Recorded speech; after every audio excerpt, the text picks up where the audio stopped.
संतोष electric house के 7 साल पूरा होने पर ग्राहकों के लिए सबसे सस्ता सबसे अच्छा ऑफर। वायरिंग के सारे सामान ले जाए EMI पर। हम है gold medal, anchor, Crompton, Havells जैसे विश्वस्त ब्रांडों के अधिकृत विक्रेता। हमारा पता है संतोष electric house, Bachcha Singh and sons, petrol pump परिसर, HDFC बैंक के सामने, छपरा रोड, सिवान। हमारा नंबर है 8292923309 या 9771991839। हमारे यहाँ होम डिलीवरी की भी सुविधा उपलब्ध है। नमस्कार, आप देख रहे हैं लोक टीवी। जैसा कि आप जानते हैं, बिहार विधान परिषद चुनाव के स्थानीय प्राधिकार के सीटों के लिए चुनाव की सूचना जारी हो चुकी है। बिहार विधान परिषद के इस चुनाव को लेकर के सिवान जिलाधिकारी अमित कुमार पांडे ने शुक्रवार को सिवान समाहरणालय के सभा कक्ष में एक पत्रकार वार्ता कर चुनाव के संबंध में पूरी जानकारी मीडिया को उपलब्ध कराई। पत्रकार वार्ता को संबोधित करते हुए जिलाधिकारी श्री पांडे ने बताया कि सिवान जिले में कुल 19 प्रखंड हैं, इसलिए इस बार के चुनाव में कुल 19 मतदान केंद्र बनाए गए हैं। सभी मतदान केंद्र प्रखंड मुख्यालय पर ही स्थापित किए गए हैं। इस बार के चुनाव में सिवान से कुल 4,642 मतदाता मतदान करेंगे, जिनमें 4,604 मतदाता पंचायत के प्रतिनिधि होंगे, 27 मतदाता नगर निकाय, महाराजगंज नगर पंचायत और मैरवा नगर पंचायत के प्रतिनिधि होंगे। वहीं 11 मतदाता पदेन मतदाता हैं। जिलाधिकारी ने बताया कि इस बार के चुनाव में नामांकन 16 मार्च तक किया जा सकेगा और नामों की जांच 17 मार्च को की जाएगी। मतदान 4 अप्रैल को होगा, वहीं 7 अप्रैल को मतगणना की जाएगी। आइए सुनते हैं जिलाधिकारी ने क्या कहा। विधान परिषद के स्थानीय प्राधिकार निर्वाचन 2022 से संबंधित ये प्रेस कॉन्फ्रेंस है। इसमें जो अधिसूचना जारी होगी जिला प्रशासन की तरफ से, वो 9 मार्च जो बुधवार है उस दिन जारी होगी। नॉमिनेशन का काम 16 मार्च 2022 तक चलेगा, जो बुधवार है। समीक्षा की तिथि 17 मार्च, अभ्यर्थिता वापस लेने की अंतिम तिथि 21 मार्च 2022 रहेगी। मतदान की तिथि 4 अप्रैल 2022 सुबह 8 बजे से लेकर शाम को 4 बजे तक रहेगी और मतगणना की तिथि 7 अप्रैल 2022 रहेगी। और मतदान प्रक्रिया समाप्ति की तिथि की घोषणा जो कमीशन द्वारा किया गया है वो 11 अप्रैल 2022 को है।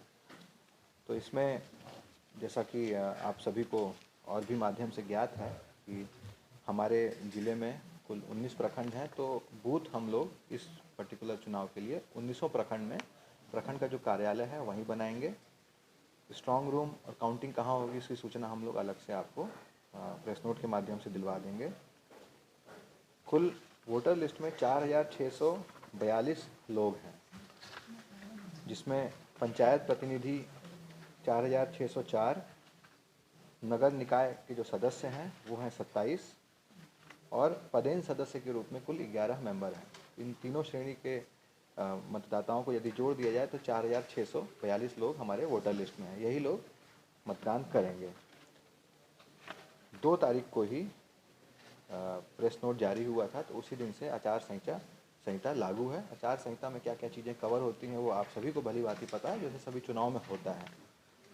तो इसमें आवश्यक कार्रवाई भी सभी प्रखंड विकास पदाधिकारियों द्वारा की गई है और इसमें आगे भी जो भी नए निर्देश आएंगे उस पर भी हम लोग कार्रवाई करेंगे। नाम निर्देशन कहाँ पे होगा, रिटर्निंग अफसर के रूप में मैं ही प्राधिकृत हूँ, तो मेरा कार्यालय ही इसमें नाम निर्देशन के लिए हम लोगों ने सेलेक्ट किया है। और चूँकि नाम निर्देशन आपका नोटिफिकेशन के साथ स्टार्ट हो जाता है, तो 9 तारीख से ही स्टार्ट हो जाएगा ये। और आगे की जो भी सुविधाएं हैं, जैसे हम लोग पूर्व के चुनाव में देते रहे हैं कि पर्ची कहाँ से कटेगी, नाम निर्देशन पत्र कहाँ से मिलेंगे, वो वैसा ही रहेगा जैसे पूर्व की भांति रहा है। उसका भी हम लोग अलग से डिटेलिंग, जिससे कि कोई भी पॉलिटिकल पार्टी को कोई असुविधा ना हो, सभी तरह की जानकारी हम लोग प्रेस नोट के माध्यम से हम लोग 1 से 2 दिन के अंदर उसको रिलीज़ कर देंगे। तो किसी प्रकार की कोई इन्फॉर्मेशन गैप नहीं रहेगा लोगों में। और हम लोग बिल्कुल कोषांग के माध्यम से कई कोषांग हम लोगों ने गठित किए हैं, उसकी मीटिंग भी हम लोग बराबर अब करना स्टार्ट करेंगे और उसके माध्यम से हम लोग इस चुनाव को भी सफलतापूर्वक ससमय करा लेंगे। सर, प्रत्याशी लोग के साथ कोई मजिस्ट्रेट या कैमरामैन भी रहेगा जिससे उनकी देख रेख साथ घूमने के लिए कोई गड़बड़ी पाई जाती है? कहाँ पे? प्रत्याशियों के साथ कोई फोटोग्राफर भी सरकारी रहेगा घूमने के लिए? नहीं, हम लोग देखिए उसमें प्रत्याशी जैसे कोई नॉमिनेशन फाइल करता है, सभी चुनाव में जैसे जो प्रक्रिया है वो मोटा मोटी प्रक्रिया वही है। अब लोग अपना प्रचार प्रसार करते हैं, वो अपना करेंगे।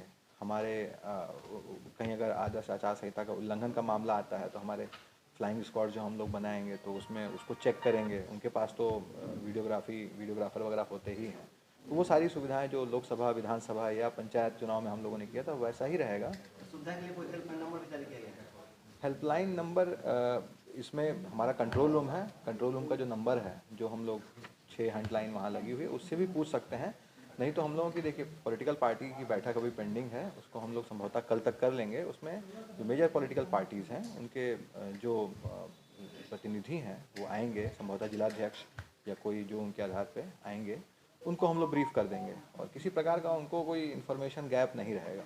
और अब जैसा आप देख रहे हैं लोकसभा चुनाव 2019, फिर उसके बाद 20 में विधानसभा, 21 में पंचायत, तो मोटा मोटी सभी चीज़ें वैसी ही आचार संहिता क्या होती है ये सभी को भली भांति पता है।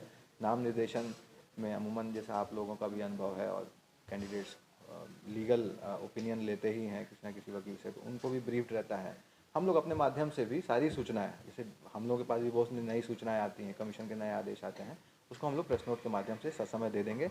और किसी भी व्यक्ति को, किसी भी कैंडिडेट को अगर कोई दिक्कत है तो सीधा रिटर्निंग ऑफिसर से आकर मिल सकता है और कोई भी जानकारी स्पष्ट रूप से, कहीं अगर उसको कोई कन्फ्यूजन है किसी बात को लेके कि गाइडलाइन ये कहता है लेकिन किसी तरह का भ्रम फैलाया जा रहा है, तो सीधा आके हमसे कांटेक्ट करके उस इंफॉर्मेशन को सही रूप से ले सकते हैं। सर, चुनाव में काफ़ी पैसे का खेल चलता है, इस तरह कुछ सूचना या इस तरह का कुछ आने पर क्या करें? देखिए उसमें जो भी आदर्श आचार संहिता के उल्लंघन के मामले होंगे उसको कड़ाई से हम लोग डील करेंगे। किसी भी माध्यम से अगर ऐसी सूचना प्राप्त होती है कि आचार संहिता के उल्लंघन का मामला है तो उस पर हम लोग उस पर कड़ी कार्रवाई भी करेंगे। नगर पंचायत, नगर परिषद में जो बैनर सब लगे हुए हैं, जैसे किसी वार्ड कमिश्नर का, पार्षद का, ये सब अभी रहेंगे या वो सब हटा दिए जाएंगे? आदर्श आचार संहिता में जो पॉलिटिकल पार्टीज़, जैसे आप देखिए कोई भी कैंडिडेट है, जैसे विधानसभा में कैसे होता है, कोई व्यक्ति लगता है कि इस पार्टी का है और उसका पोस्टर बैनर लगा हुआ है तो उसको हम लोग हटा देते हैं। अब जैसे वार्ड मेंबर है, सपोज जैसे आपने ये बात कही किसी वार्ड मेंबर का कोई पोस्टर लगा हुआ है, तो वार्ड मेंबर जनरली एक वोटर होते हैं, वो लोग चुनाव में खड़े नहीं हो रहे हैं, वो खाली वोट करते हैं।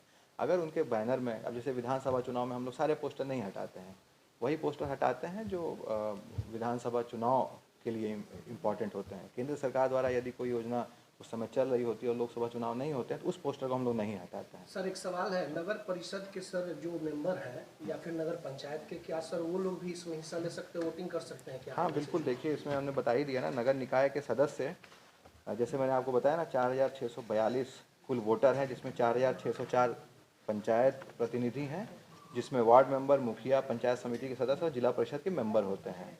इसके अलावा नगर निकाय के सदस्य हैं आपका 2 नगर निकाय, मैरवा और महाराजगंज के 13 और 14, मतलब 27 मेंबर ये हैं। नगर परिषद सिवान का उसमें इंक्लूडेड नहीं है, क्योंकि जैसा आपको पता उसका क्षेत्र विस्तार हो गया और नोटिफिकेशन से वो 6 महीने वाली जो अवधि में उसको नगर परिषद शहरी क्षेत्र के लोग नहीं कर पाएंगे, वंचित रहेंगे, उनके वार्ड मेंबर नहीं करेंगे हमारे नोटिफिकेशन के हिसाब से। और 11 मेंबर जो हैं पदेन सदस्य हैं, जो कि इसमें हमारे महाराज में मैरवा सर ये लोग करेंगे। हाँ, कुल 27 मेंबर हैं उसमें। नगर निकाय के प्रतिनिधि हैं और 11 पदेन सदस्य हैं, कुल मिला के 4642 मेंबर्स, यही वोटर लिस्ट में हमारे रहेंगे, यही लोग वोट करेंगे। कब से इसकी प्रक्रिया शुरू है नॉमिनेशन वगैरह की? इसका press note election commission of India की तरफ से जारी हो चुका है, तो आचार संहिता लग चुकी है। इसमें नॉमिनेशन का जो प्रोसेस है वो 9 मार्च से स्टार्ट होके 16 मार्च तक चलेगा। उसके बाद एक स्क्रूटनी की डेट है 17 मार्च, और कैंडिडेचर वापस ले सकते हैं 21 मार्च तक, जो कैंडिडेट भावी कैंडिडेट हैं चुनाव लड़ने के लिए। और उसमें वोटिंग हमारी 4 अप्रैल को होगी। सुबह 8 बजे से चालू होगी, शाम को 4 बजे तक चलेगी और मतगणना 7 अप्रैल 2022 तक होगी। और इस पूरी प्रक्रिया को जो अभी 2 तारीख से स्टार्ट हो रहा है वो 11 अप्रैल 2022 तक खत्म होगा। पूरे जिले में कितने मतदान केंद्र बनाए गए हैं? कुल 19 मतदान केंद्र हैं हमारे ज़िले में और इसमें सभी प्रखंड कार्यालय भी हैं। तो इसमें सेफ्टी सिक्योरिटी या सुरक्षा को लेकर किसी प्रकार की कोई समस्या नहीं है। हम लोग इंश्योर करेंगे। चुनाव के दिन 4 अप्रैल को किस तरह की व्यवस्था रहेगी ताकि लोग शांतिपूर्ण माहौल में मतदान संपन्न करेंगे सर?